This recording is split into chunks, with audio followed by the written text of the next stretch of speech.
Hello friends, welcome. और आज के इस वीडियो में हम पढ़ने वाले हैं अरिथमेटिक प्रोग्रेशन। इस चैप्टर को बनाने के लिए मैंने एनसीईआरटी का यूज़ किया है, चैप्टर नंबर 5। आप वहां से क्वेश्चन सॉल्व कर सकते हैं। आपकी बेसिक्स काफ़ी अच्छे से एनहेंस हो जाएंगी। तो चलिए स्टार्ट करते हैं इस चैप्टर को। और आप पहले देख सकते हैं कि हमने अरिथमेटिक प्रोग्रेशन का डेफिनेशन लिखा है। तो अरिथमेटिक प्रोग्रेशन होता क्या है? ये जो चैप्टर है ये 2 वर्ड से बना है, अरिथमेटिक एंड प्रोग्रेशन। तो प्रोग्रेशन का मतलब होता है आगे बढ़ना और अरिथमेटिक का मतलब होता है प्लस या फिर जुड़ना, घटना, ये होता है अरिथमेटिक। ठीक है।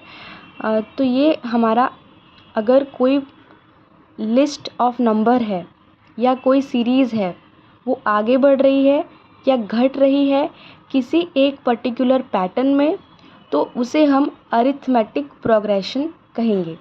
अब यहाँ पे लिखा हुआ है list of numbers in which each term is obtained by adding a fixed number to the preceding term except the first. यहाँ पे हमने लिखा है एडिंग अ फिक्स्ड नंबर, यानी कि अगर कोई इस तरीके से आपको नंबर का लिस्ट दिया गया है और उसमें आप एक फिक्स्ड नंबर, जैसे कि यहाँ पर हर एक नंबर 1 से बढ़ रहा है, 1 + 1 = 2, 2 + 1 = 3, 3 + 1 = 4। तो ऐसे ही अगर एक कोई फिक्स्ड नंबर ऐड होकर के अगला टर्म दे रहा है तो उसे हम कहते हैं अरिथमेटिक प्रोग्रेशन। एक बात बहुत इम्पॉर्टेंट है इस चैप्टर में ये समझना कि इस तरीके की अगर कोई भी अरिथमेटिक प्रोग्रेशन की लिस्ट दी गई है आपको, तो उसमें सारे जो नंबर्स हैं, ईच नंबर, वो होते हैं टर्म। इन हर एक नंबरों को हम टर्म बुलाते हैं। ये है हमारा फर्स्ट टर्म, ये है हमारा सेकंड टर्म। तो इस तरीके से हम नंबरिंग दे करके इन्हें टर्म बुलाते हैं। हर एक कॉन्सेक्यूटिव टर्म के बीच में जो डिफरेंस है वो कॉमन होना चाहिए, वो एक फिक्स्ड नंबर होना चाहिए, और वही होता है हमारा कॉमन डिफरेंस। तो चलिए हम लोग इन दिए गए अरिथमेटिक प्रोग्रेशन के लिस्ट का कॉमन डिफरेंस पता करते हैं और इसी तरीके से कॉमन डिफरेंस का फॉर्मूला भी पढ़ेंगे। तो सबसे पहले जो हमारे पास में एनसीईआरटी में ही एग्ज़ाम्पल दिया है ये वाला, इसका हम लोग कॉमन डिफरेंस निकालते हैं।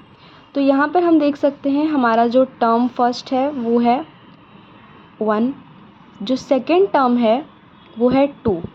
तो जो कॉमन डिफरेंस का फॉर्मूला है वो है an - an - 1। इसका मतलब यही है कि ये nth टर्म, nth यानी यहाँ पे हम सेकेंड टर्म ले रहे हैं।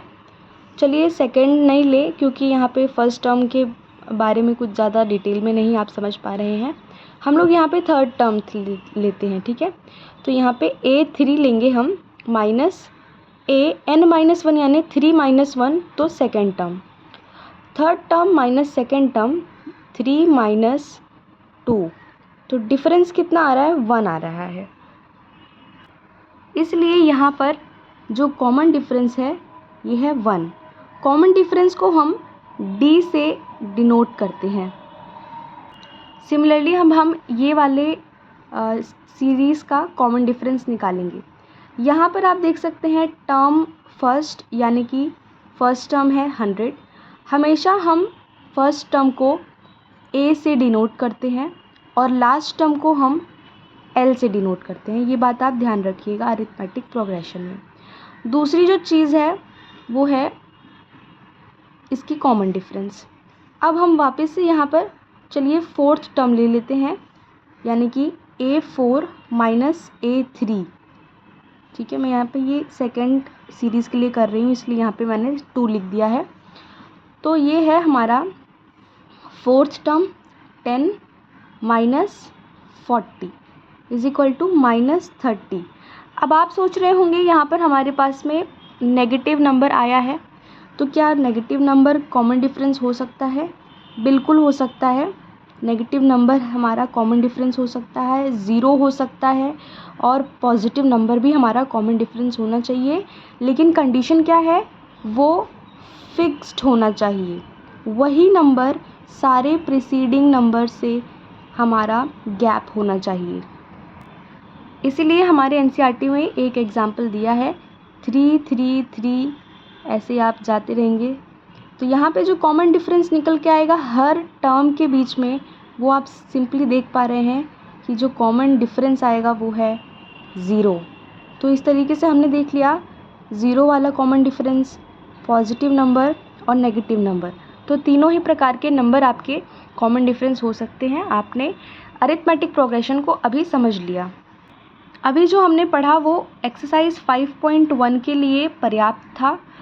अब जो हम पढ़ रहे हैं वो है एक्सरसाइज 5.2 के लिए। तो यहाँ पर एक नया कॉन्सेप्ट हमें पढ़ना है, वो है nth टर्म। जैसे यहाँ पर हमारे पास में ये वाली सीरीज़ दी हुई है और हमें नहीं पता फॉर एग्ज़ाम्पल यहाँ पे कौन सा नंबर है।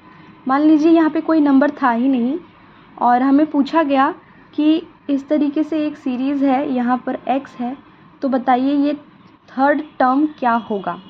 तो इसलिए आप यहाँ पर ये जो प्रोवाइडेड फॉर्मूला है ये यूज़ करके निकाल सकते हैं। ये जो फॉर्मूला है आप इसको समझने की कोशिश करिए। ये है nth टर्म जो कि आपको निकालना है, यानी कि आपको क्या निकालना है, थर्ड टर्म। ये है आपका फर्स्ट टर्म किसी भी सीरीज़ का, तो यहाँ पर आप लिखेंगे फर्स्ट टर्म प्लस n, यानी कौन सा टर्म निकालना है आपको, थर्ड टर्म निकालना है। तो यहाँ पे आएगा 3 माइनस 1, क्योंकि यहाँ पर -1 दिया हुआ है। और कॉमन डिफरेंस जैसा मैंने आपको बताया था, कॉमन डिफरेंस का फॉर्मूला क्या है, an माइनस an माइनस 1। ठीक है, तो यहाँ पे हम क्या करेंगे, सेकेंड टर्म और फर्स्ट टर्म को माइनस करेंगे क्योंकि हमारे पास थर्ड टर्म तो है नहीं। 70 माइनस 100, ये आ गया -30। कॉमन डिफरेंस हमें मिल गया।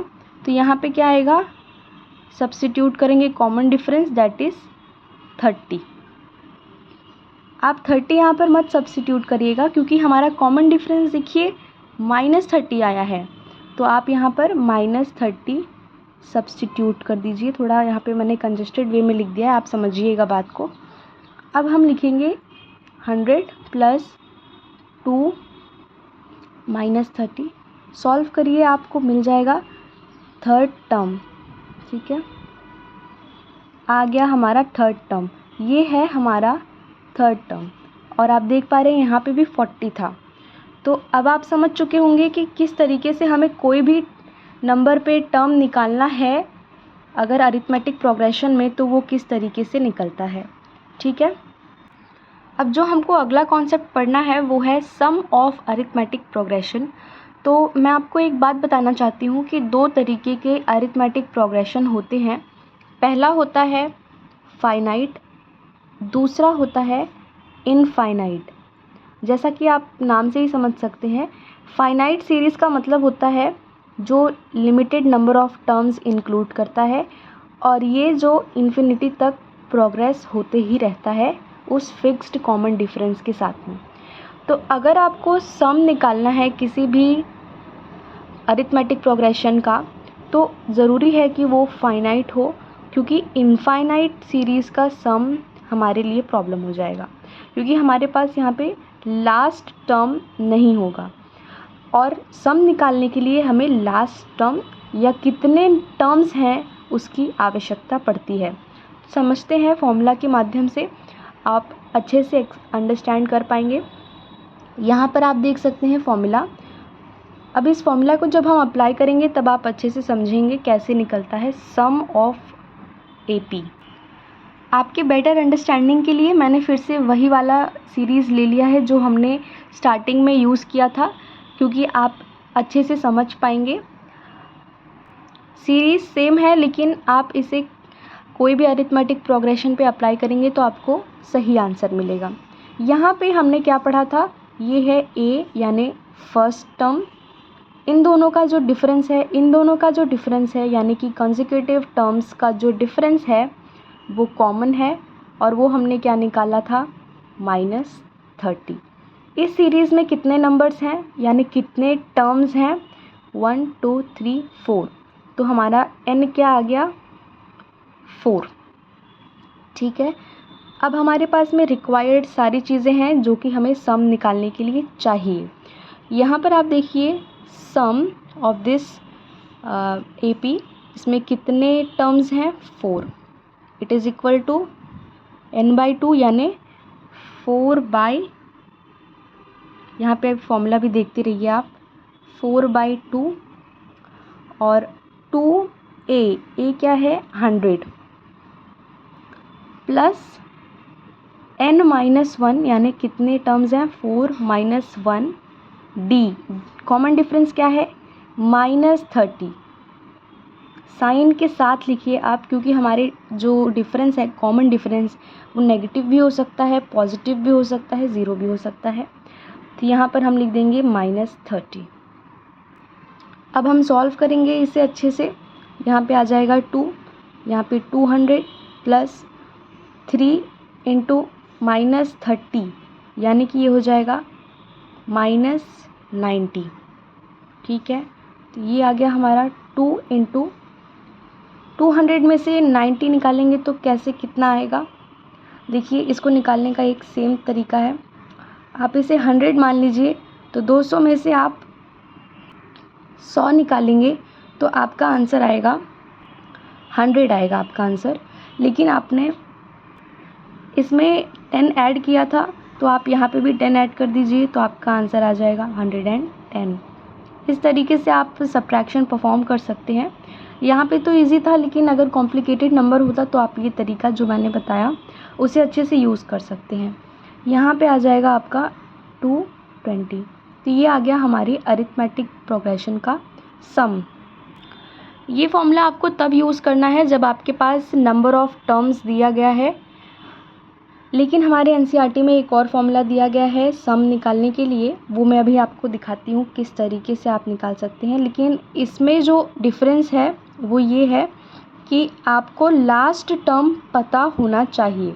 ठीक है, ये क्या है, n/2 a + l, ये है आपका लास्ट टर्म।